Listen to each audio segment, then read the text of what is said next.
Hey guys, it's Yuta. So, English is my second language, and learning English, I have noticed something interesting: how men insult other men. Because it's very different from Japanese, which is my first language.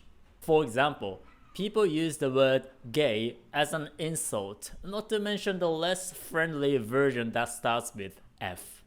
And you can even call a man a girl as an insult. What those insults have in common? Well, they question your masculinity. There's also common expressions like man up or grow a pair.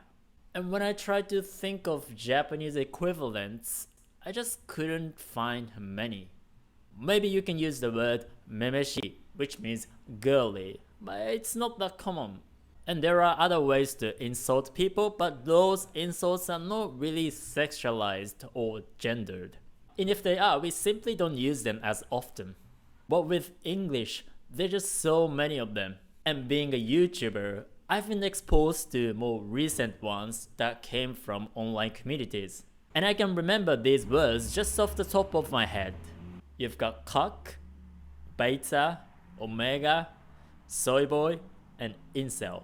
Those words were popularized by online communities of men, but I see many people outside those communities start using them. For example, cuck came from cuckold, which is basically a husband whose wife slept with another man, and this became a more generic insult for men, and eventually it also became a political insult. I've seen people use cock for women, so it's almost as if it has lost its original meaning. Another interesting word is soy boy, which I think is pretty recent. Again, soy boy is an effeminate man, so it's also about masculinity. But this Urban Dictionary entry is pretty interesting because you can almost feel the hatred and distaste that the author has about soy boys. But as you can see, those insults imply a pretty rigid and fragile sense of masculinity that you have to constantly validate your masculinity, otherwise you would lose your manhood. But then again, I can't really think of similar words in Japanese. But it's actually not just words. So if you're an Asian man who has come in contact with the Anglosphere, you've probably heard of the inevitable penis size joke. In fact, it seems like many English speakers are pretty fond of talking about penis sizes. You can simply just compare American porn with Japanese porn, because in American porn, it's not uncommon to see an exceptionally huge penis. Well, it's like in American porn, having a huge penis is a prerequisite to become a porn actor. But if you watch Japanese porn, it's like people don't care about penis sizes at all. In American porn, penises play a huge role, but in Japanese porn, they just censor genitals altogether. So it's very different. So it's like if you are a man in Anglo-Saxon countries, it's important to have a very macho personality and a huge penis, and also a muscular body. Obviously, not everybody thinks this way, but I can say probably more than a handful of people think this way. And the English-speaking media also shares this kind of masculinity obsession.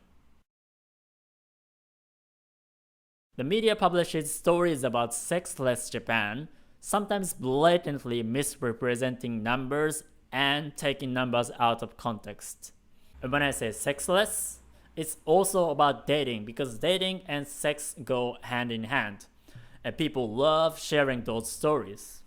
The interesting thing is that in Japan, those stories don't get as much attention, partly because Japanese people know the context behind those numbers, but it's also because Japan doesn't quite share the same kind of dating and sex narratives as Western countries.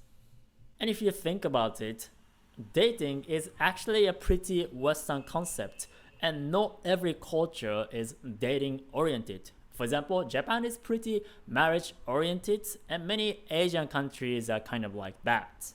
East Asia is somewhat westernized, but if you look at other Asian countries, many people don't quite date like Western people. And arranged marriages are pretty common in many places even today. So it's actually completely normal that Japan doesn't quite have the same kind of dating culture as many Western countries.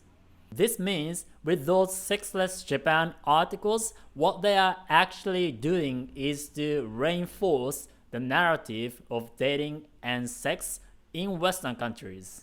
They indirectly tell you that if you are not dating and having sex, you're not normal and there's something wrong with you. Those stories often feature romantically challenged men as an example of what men should not be. So the media is also part of the culture that pressures you to date and have sex. So, if Japanese people don't insult your masculinity, what do they say? Well, fortunately or unfortunately, I get a lot of hate from Japanese people online, so I can give you some examples. And this is very interesting because mostly Japanese people question my Japaneseness by saying, oh, he's not really Japanese, he must be a foreigner, Chinese, Korean. Or they can also say I'm anti-Japanese. Otherwise, they criticize my appearance, but that's like the lowest of the lowest when it comes to insulting people. But the question is, why? And here's my theory. Japan is a very group-oriented collectivist society, so it's very important for you to belong to a group. Whether you are in school or working for a Japanese company, it's very important that you are recognized as a good member of their group. So people are afraid of being ostracized. So I think that's what they are trying to do. They are trying to ostracize me from the Japanese community that they think they belong to, because in their mind, that's far worse than not being man enough. And I find this kind of cultural difference fascinating. It's just so interesting. So in this video, I've been pretty critical of the hypermasculine aspect of the Anglo-Saxon culture, but that doesn't mean I'm critical of the entire culture in general. Because, that aspect doesn't necessarily represent or define the entire culture. If anything, I actually have an affinity with Western ideas in general, and I also like dating and having sex, and I don't think masculinity is inherently toxic in itself either. But I just find those cultural differences so interesting, and learning a new language makes you aware of those subtle differences. So, if you are interested in Japanese culture, you should definitely learn the language, because learning the language is learning the culture. And if you want to learn Japanese with me, I can send you some free Japanese lessons by email, so click the link and subscribe to my email group, Japanese with Yuta. Alright, see you guys soon. Ciao, ciao.